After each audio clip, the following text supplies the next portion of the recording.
Vamos falar aqui sobre o primeiro assunto, direto ao ponto, porque, e eu repito aqui, tá, gente? Tirem as crianças da sala. Eu acho que muitas vezes a gente tem que usar um linguajar direto.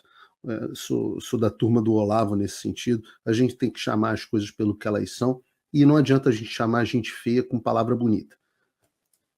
Então, eu já estou acostumado a ser difamado, tá? Faz anos que isso acontece, em um certo sentido isso acontece desde que eu sou pequeno, já na escola, e depois mais velho, acontece por um ódio que um setor derrotado da sociedade tem pela minha família. Nascer com o sobrenome Figueiredo gera muito boa vontade com algumas pessoas de bem, mas gera má vontade com as pessoas mais que tendem a ocupar o poder, né? Um dia a gente pode discutir o que faz as pessoas ocuparem o poder.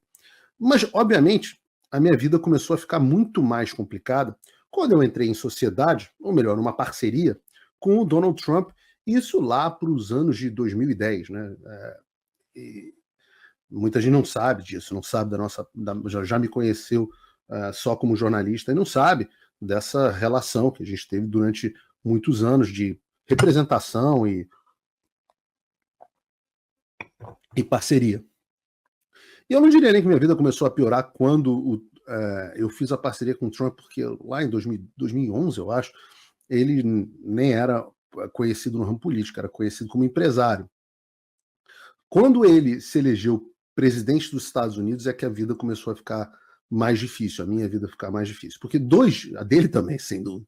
2 dias depois que o Trump foi eleito, e eu posso estar errado aqui, tá? Mas eu acho que ele foi eleito no dia 6 de novembro, e acho que foi aberto no dia 8 de novembro, uma coisa assim, de 2016.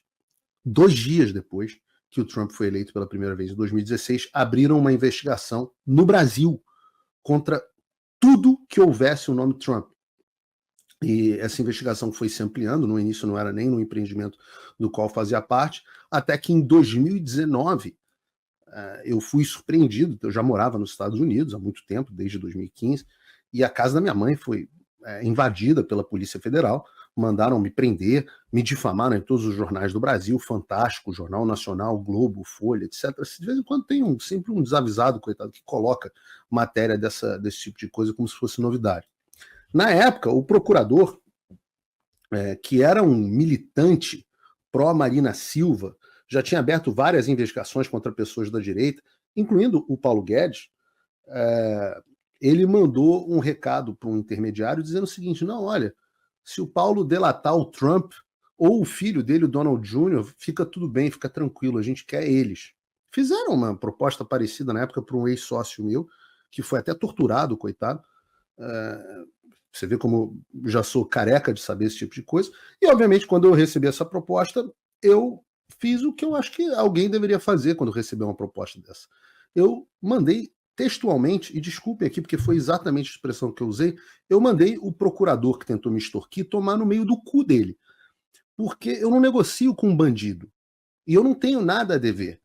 Eu sei as coisas que eu fiz na vida e sei as coisas que não foram erradas. E óbvio que mandar um procurador da República tomar no meio do cu não é sempre uma decisão fácil, né? E eu sabia que vinham reprimendas. Por causa disso, eu passei quase um ano na lista da difusão vermelha da Interpol, sofri o pão que o diabo amassou. Foram tempos difíceis, né? Opa, desculpe interromper o seu vídeo, mas desde 2022 eu continuo com as contas bloqueadas e o passaporte cancelado pelo Xandão. Se você aprecia o meu trabalho e tudo que eu faço pela liberdade de expressão, tem um lugar onde você pode se tornar meu apoiador com uma pequena quantia por mês. Acesse www.paulofigueiredoshow.com e torne-se meu apoiador, e aí você vai receber conteúdos exclusivos e desconto nos meus cursos. Ou então você pode se tornar meu patrono Gold e passar a me pautar, tem reuniões comigo, você entra para o meu grupo de WhatsApp, que eu uso sempre. O link para tudo isso está aí na descrição. Mas o tempo passou, as coisas passam. A vitória pertence àqueles que duram, né? E depois de gastar uma fortuna, e eu digo aqui milhões de reais em advogado para me defender, depois de passar 17 dias de macacão laranja aqui em presídio nos Estados Unidos, né? Coisa de filme, uma puta experiência interessante, o meu caso foi trancado pelo tribunal. E eu podia dizer aqui que isso equivale a dizer que eu fui inocentado, mas isso não é verdade. Eu nunca fui inocentado. O meu caso foi trancado. Para quem não entende do direito, e eu acho que nem eu sabia isso na época, isso equivale a dizer que o Tribunal de Apelações está dizendo que não é que eu fui inocentado, é que eu sequer deveria ter sido denunciado. E os caras dizem isso, e está na decisão do tribunal, porque não havia elementos mínimos para me acusarem de nada. Mínimos. Não é para eu ser condenado, é para eu ser sequer acusado. Então não é que eu fui inocentado, eu fui super inocentado. Não é que eu fui descondenado igual ladrão. Trancamento de uma ação penal, e se tivermos advogados aqui no chat que eles se manifestem, eles vão dizer que é raríssimo. É o máximo que você consegue da justiça. É o Estado admitindo que errou contra você. É o mais perto de um foi mal aí, brother, que você consegue. E óbvio que ninguém reparou os meus danos, é óbvio que os jornais à época não deram, né? Não teve, porque William Bonner, boa noite, o neto do ditador João Figueiredo foi preso, não sei o que, não aconteceu. Né, boa noite, o neto do ditador João Figueiredo foi trancado, nós noticiamos impropriedades a respeito, nunca aconteceu.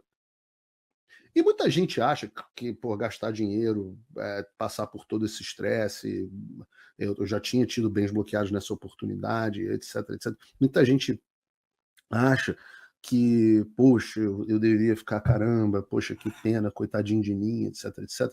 Mas eu tenho que dizer que eu agradeço imensamente a Deus por isso que aconteceu nesses episódios, porque eles marcaram a minha vida. Depois que isso aconteceu, foi aí que eu aprendi a cagar para minha reputação, cagar para o que os outros estão pensando de mim. Porque quando eu estava sozinho, com o meu nome no lixo, quando várias dessas pessoas que hoje puxam o meu saco não atendiam nem o meu telefone, eu brincava dizendo que era melhor eu estar com lepra, porque com lepra as pessoas atendiam o seu telefonema, e quando você está ferrado, ninguém atende nem o teu telefonema. Nesse momento foi quando eu aprendi de verdade na pele que o que importa é o que Deus pensa de mim. E é por isso que hoje eu posso cagar para o que a audiência está puta porque não sei o que. Eu tô cagando. O fulano de tal não gostou. Né? A gente vai falar aqui hoje. Os militares estão pé da vida com você, Paulo, porque você falou do general Richard e do general Stumpf, de quem a gente vai falar no programa de hoje. Tá certo o que eu falei? Tá certo. Eu tô mentindo? Não. Cometi algum erro? Não cometi. Foda-se. Vou continuar falando exatamente o que eu tenho que falar. E é ótimo. Eu precisava disso. Eu não movo um centímetro do que eu penso quando eu falo.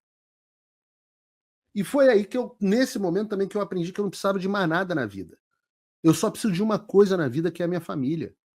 E eu digo isso porque quando me jogaram na prisão mais escrota aqui de Miami, realmente macacão laranja, né? Eu estava detido, não preso tecnicamente, mas macacão laranja, sem direito a nada. Só fui poder ver um advogado, um juiz 17 dias depois, e obviamente fui solto.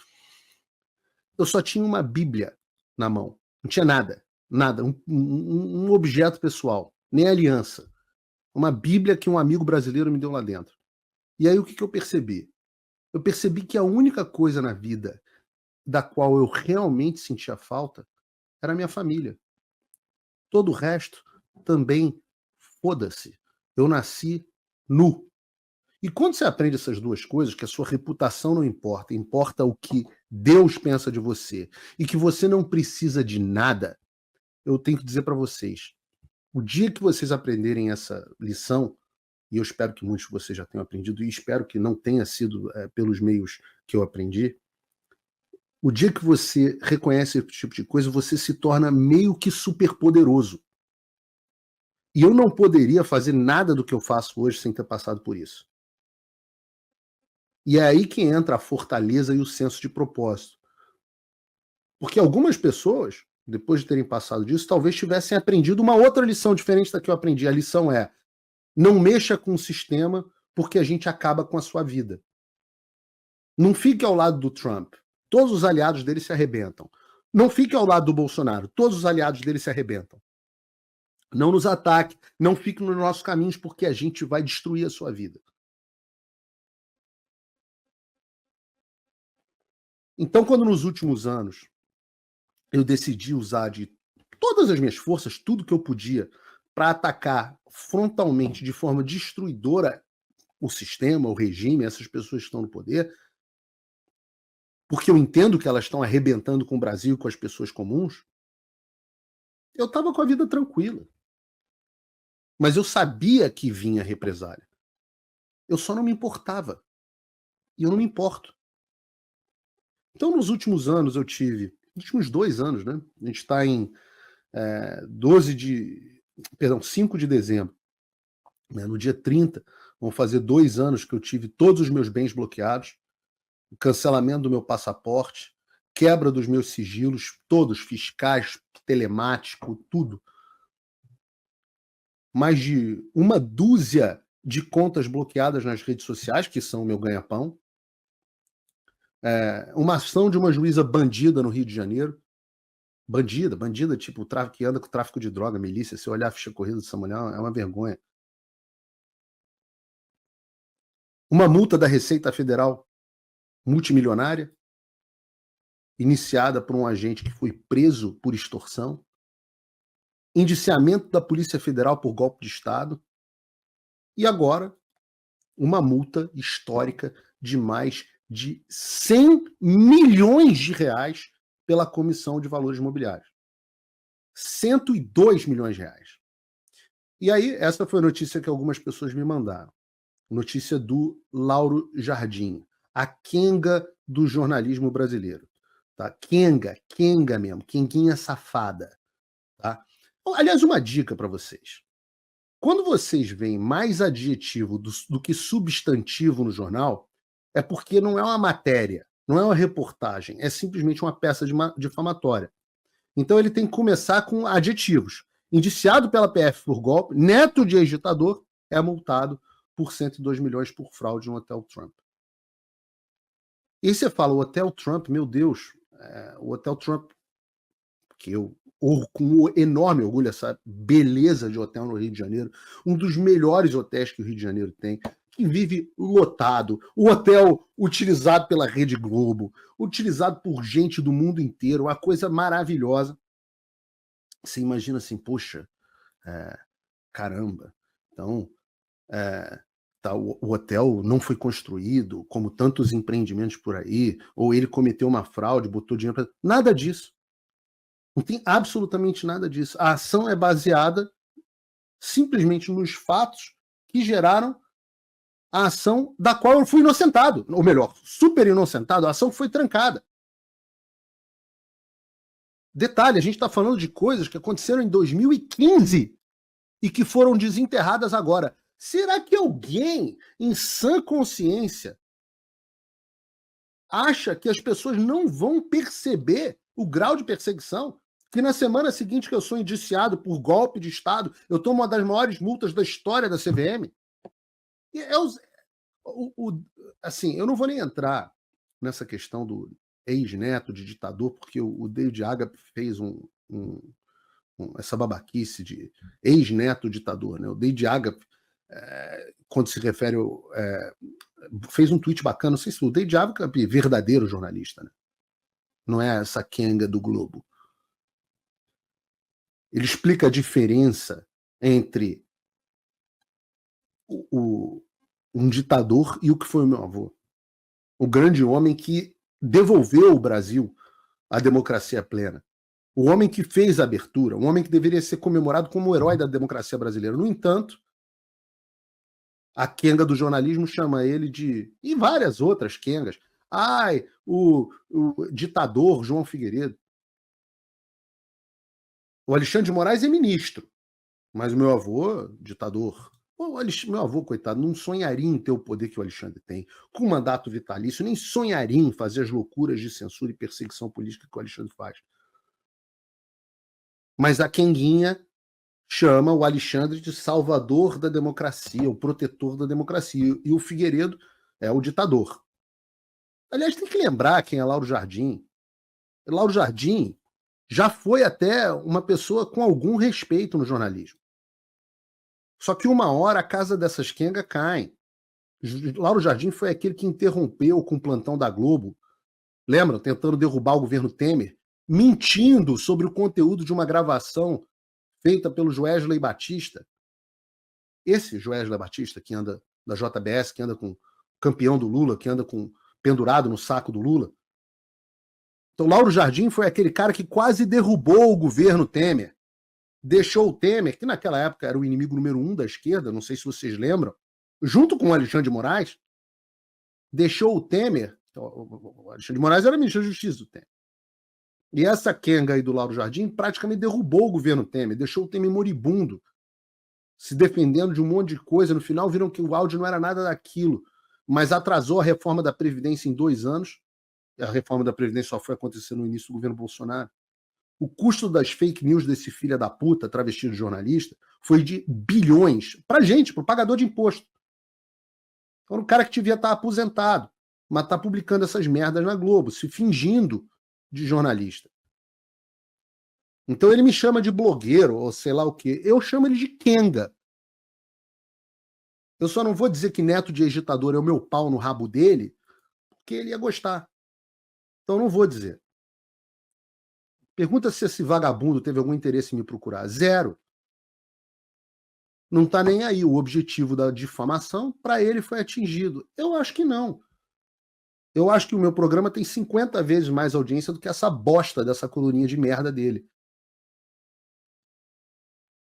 Se tivesse me procurado, eu teria dito que o caso em si é absolutamente ridículo. 102 milhões de reais. Se eu tivesse qualquer coisa perto desse dinheiro, meu filho, eu não ia ficar pedindo aqui para as pessoas me apoiarem com $5 por mês. Aliás, link na descrição para quem quiser me apoiar. Pô, 102 milhões? Pô, com 102 milhões eu teria um estúdio... Não, porque 102 é uma multa, né? Eu teria que ter muito mais dinheiro que isso. Eu ia ter que ter um estúdio muito melhor que o da Jovem Pan, pô. Aliás, eu teria comprado a Jovem Pan se eu tivesse 102 milhões.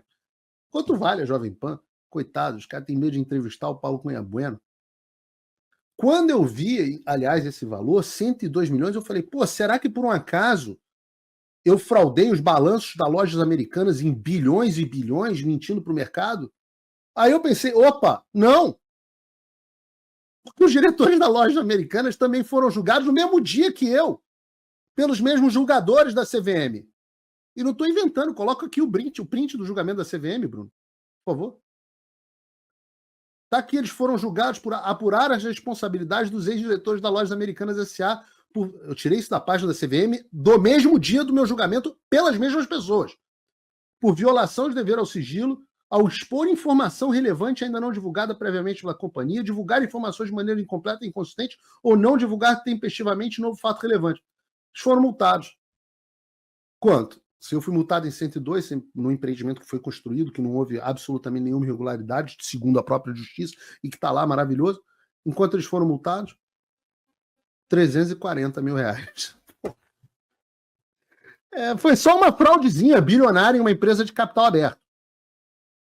340 mil. Paulo Figueiredo, 102 milhões. Amigos do Jorge Paulo Lemann, 340 mil. O pior é que, assim, as pessoas me mandaram essa notícia e foi quase que surpreendente para mim, porque eu só soube do caso inteiro da existência dele no sábado, aliás. Eu ia dizer que foi no domingo, mas foi no sábado. Porque eu nunca fui citado. Não é que eu não tive direito de defesa. Então, podem reparar, se alguém tiver curiosidade de entrar no processo, não tem defesa minha. Por um motivo muito simples, eu não fui citado. Você entende? Eu não moro no Brasil há 10 anos. E os caras não me citaram. Eu moro na mesma casa há 9 anos. Então, quando eu soube do caso, sem saber o teor, eu constituí uma advogada. A advogada, quando eu fui puxar o negócio, caiu para trás. Aí ela foi no julgamento na segunda-feira, apresentou lá todas as nulidades, falou, meu cliente não foi citado. Isso é o básico do direito em qualquer lugar do mundo. Você tem que dar às pessoas direito de defesa. Não. Condenação sem direito de defesa. Eu falei, multa de 102. E é óbvio que eu fui atrás, né? A gente vai pegando as pessoas conhecidas e fala, mas meu Deus, de onde é que veio uma multa dessa? A resposta foi ordens superiores. E aí você fala, ordens superiores? Então, foi alguém do PT? Foi alguém... Não. O relator do caso foi esse cara aqui, ó. João Ascioli. Aí eu fui ver, o cara trabalha com Paulo Guedes. Foi indiciado foi indicado. Não foi pelo Lula, foi pelo Bolsonaro, na verdade pelo Paulo Guedes, para a CVM. Era para ser supostamente um liberal hardcore. E na prática é um sujeito que está servindo como instrumento de repressão do sistema. E eu digo isso com toda a convicção, porque a gente vai ver mais sobre o João em breve. Em breve aqui, o material que chegou para mim ainda não dá para divulgar aqui, mas aguardem, porque vai ficar doce. Eu acho que a vingança pertence ao Senhor, né? Mas eu vou ter o prazer de expor quem é. E acho que muita gente vai ficar assustada. Mas eu acho que, acima de tudo, esse caso é uma lição. É uma lição porque no próximo governo Bolsonaro, e eu digo a vocês, virá o próximo governo Bolsonaro, a gente precisa ter cuidado com quem a gente coloca nessas posições, que são as posições do Deep State. Que cá entre nós, Bolsonaro sabe lá quem é João Lacioli? Claro que não, ele terceirizou. E aí, sei lá por que esse cara conseguiu seduzir o Paulo Guedes, a quem eu reputo muito bem, né? Inclusive alguém que já passou por esse tipo de perseguição. E alguém que sabe que a CVM é um desses órgãos que viraram câncer no Brasil. Assim, posição de deep state, a gente precisa ter cuidado para nomear mais do que ministro, porque o governo acaba e esses caras ficam lá. Foi a mesma coisa na OEA, na Comissão Interamericana de Direitos Humanos, onde o Bolsonaro nomeou um cara do Gilmar Mendes, que está lá atrapalhando a gente pra cacete. É isso que, quando o Olavo me deu a última entrevista em vida do Olavo de Carvalho foi para mim, no Conservatório. E aí ele falou uma coisa ali, foi antes das eleições, naturalmente. Foi na virada de 2021 para 2022. E ele falou assim: nós já perdemos, pô. Aí as pessoas, os jornalistas muito burros, né? Como sempre. Olavo diz que o Bolsonaro já perdeu a eleição. Não estou falando de eleição.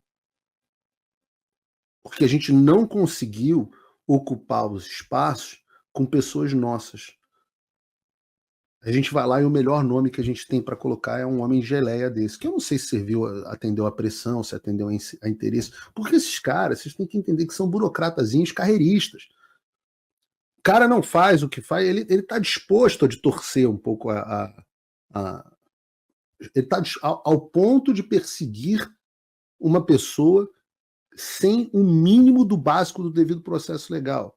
Ou seja, análogo ao que o Alexandre faz. Mas ele está disposto a fazer isso se isso avançar a carreira dele. Deixa o João Lacioli para frente. Porque no fim eu sei o que estão fazendo. Gente, são mais de 10 anos nisso. Eu conheço a estratégia de intimidação. Eu estava falando hoje com um jornalista de direita, que me ligou hoje de manhã. Estávamos falando sobre vaza-toga. E aí, da qual em breve nós teremos novidades. E aí estavam me falando que também levantaram um processo administrativo novo contra ele. E a Folha de São Paulo está se cagando porque está sendo colocada na lista de pessoas não gratas, e assim vai. E dá-lhe intimidação, mas eu já expliquei para vocês, eu estou cagando. Enfia esse processo também no rabo, João. Aliás, vocês têm que se decidir, pô. Se o Alexandre bloqueou todos os meus bens, agora a CVM vai querer multar? Pede pro Alexandre, pô. Meu dinheiro tá com o Alexandre. Tá tudo bloqueado lá com ele. Agora, parece que eu não fui a única vítima nas últimas horas desse conluio. Porque é um conluio entre o aparato de repressão e o veículo de propaganda do regime. E no meu caso, eu digo para vocês, por mais que as pessoas estejam dizendo, agora eu fico recebendo recado, Paulo, você está na lista de prioridades, você só está atrás do Bolsonaro na lista de prioridades. Eu falo assim, é mesmo? Caramba, estou me sentindo importante. Isso me dá uma certa satisfação quando eu vejo, eu confesso a vocês, quando eu vejo esses caras se esperneando, fazendo tudo que podem contra mim, é claro que dá uma encheção de saco, mas dá uma satisfação pessoal. Vocês não estão me vendo aqui com uma cara de preocupado, vocês estão me vendo aqui com uma cara de satisfeito. Mas eu volto a dizer que eu sou periférico. A vítima preferida deles continua sendo, claro, o presidente Bolsonaro. Esse coitado sofre absolutamente todos os dias. A novidade do que o Bolsonaro sofreu hoje. A todos. Quinta-feira, 5 de dezembro. Acordo hoje com a matéria no jornal O Globo. Polícia Federal apreende contrato de reforma de R$900 mil em casa de Bolsonaro declarada por R$98.500. O que a Globo quer com isso? Mostrar que eu estou lavando dinheiro, que eu vendi algo que não me pertencia e estou investindo numa reforma lá na Vila Histórica de Mamucaba. Detalhe, fiz a reforma sim, de R$900 mil e paguei em Pix. Tudo declarado no imposto de renda. Inclusive o valor da reforma, obviamente. Essa casa eu adquiri, ou melhor, a construí nos anos 90, sem problema nenhum. Rede Globo não tem nada de ilegal. Paguei com Pix também, vou mostrar para vocês aí. Ou seja, tudo legal, sem problema. A mensagem que o Globo quer passar é que eu teria lavado R$900 mil, vendendo talvez algo que não me pertencia, eles gostam de fazer isso aí, para poder investir num patrimônio meu. Se deram mal mais uma vez. Agora, quem vazou esse contrato, segundo essa é a grande pergunta, a própria imprensa, foi a Polícia Federal. Polícia Federal, vocês aprenderam muita coisa da minha mesa. Inclusive, 3 páginas de um inquérito. É isso mesmo? Vazem essas 3 páginas do inquérito. Ficaria muito feliz com esse vazamento. Bom dia a todos. Até a próxima fake news da Globo ou de outro órgão de imprensa. Um abraço a todos. Quebra de sigilo funcional, crime, os vazamentos que a Polícia Federal faz são crimes. E eu estou fazendo aqui um paralelo, claro, o caso do Bolsonaro é diferente do meu caso, mas é o mesmo modus operandi, que é um negócio que se chama wrap-up smear. Wrap-up smear é, tradução em português ao pé da letra seria difamação, a palavra smear também é o esfregão que limpa o chão, né? Então, difamação embrulhada, porque é um conluio entre as quengas, que são os veículos de mídia, e os órgãos estatais, ou melhor, os agentes do Deep State, como esses caras da Polícia Federal, como o cara da CVM, porque esses caras dão um grau de oficialidade às difamações, que por sua vez geram mais reportagens, que depois as próprias reportagens são usadas para legitimar novas ações, porque o sujeito já está com a reputação difamada e por aí vai. A gente vê isso o tempo inteiro. E no final, é tudo a mesma coisa. Quem já viu a última temporada do The Boys, série do Amazon Prime, que aliás essa última temporada foi a pior, quem assistiu essa última temporada vai lembrar de uma cena em que um dos personagens se clona, né? O cara se divide no meio, ele se clona, então é sempre a mesma pessoa.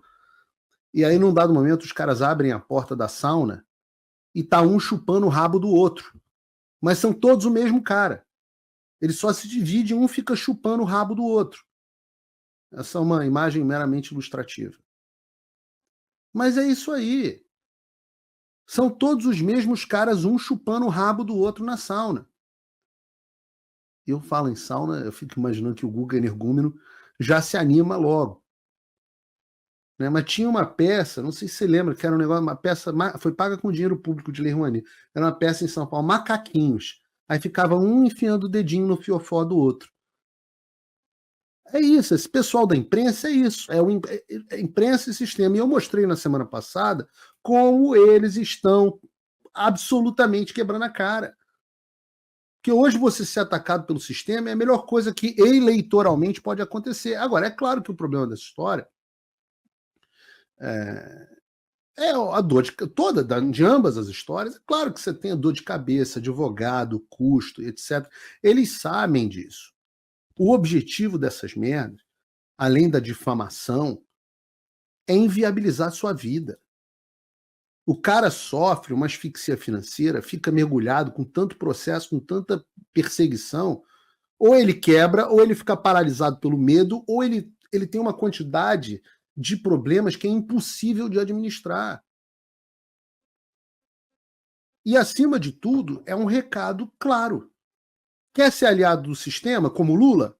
Tudo bem, tudo pode para você, te descondenam até por corrupção no STF, não importa, 3 condenações te descondenam. Agora, quer ir contra o sistema, como o Bolsonaro? Inelegível, triindiciado, sem passaporte. É a mesma coisa no meu caso, quer ir contra, tá fudido. Quer ser a favor? Porra, tapinha no pulso igual lojas americanas, tá tudo certo. Ninguém nem fala o nome do Jorge Paulo Lema. E é o recado, são 2 portas, você tem sempre 2 portas, mesma coisa jornalismo. Você tem a porta de ser lá Quenguinha, ser o eunuco invertebrado, aí vão lá, jogam uma migalha para ninguém vai te assistir, mas vão jogar lá uma migalha para você. Você vai continuar sendo um fracassado, porque você é um fracassado. E aí jogam lá uma migalha para você, você, ai, a Vera Magalhães me chamou para não sei o quê. Uau. Meus serviços prestados, tudo que eles oferecem, tudo que eles pedem é que você se castre e não tenha espinha dorsal e se torne um eunuco invertebrado. Aí as portas se abrem, não importa o seu grau de incompetência. Agora, quer partir para cima, quer dar nome de general, quer expor o que está acontecendo, quer dar nome aos bois, quer falar o que tem que ser dito, vai ter audiência gigantesca. 3 vezes a audiência da Jovem Pan na internet aqui agora, com todos os bloqueios e todas as censuras. A audiência vai ser gigantesca. Mas aí, quando chegar na hora, você vai sofrer tudo que tiver que sofrer do sistema. Só que tem um problema, meus filhos, eu já falei, eu não vou me curvar, não adianta, expliquei. Vocês mesmos nos tornaram indestrutíveis. Eu digo nus, porque nos tornaram, não nus, Guga, calma, nos tornaram indestrutíveis, porque você tem alguns homens que saíram fortalecidos da mão de vocês. Vocês acham que alguma coisa que vocês fazem com o Alan dos Santos hoje tem algum efeito? O Alan ri, pô. As pessoas me encontraram essa semana e tal, falam, pô, Paulo, você tá preocupado e tal. Eu falei, não, pô, tá normal, pô, mas você não fica? Não. O Trump, você viu o Trump, nenhum exemplo é maior que o Trump. O cara não retrocedeu nada, sofreu mais do que ninguém, não retrocedeu nada, e tá aí botando para fuder. E o Trump nomeou, aliás, o Trump nomeou o Kash Patel. Eu já falei aqui deles antes, simplesmente para dirigir o FBI. Leiam o livro dele, leiam o livro do Kash Patel, se chama Government Gangsters, que é exatamente... Cadê o meu Kindle? Não tenho a menor ideia. É exatamente sobre isso. Sobre essa Polícia Federal, sobre os caras da CVM, sobre os gangsters que estão dentro do governo.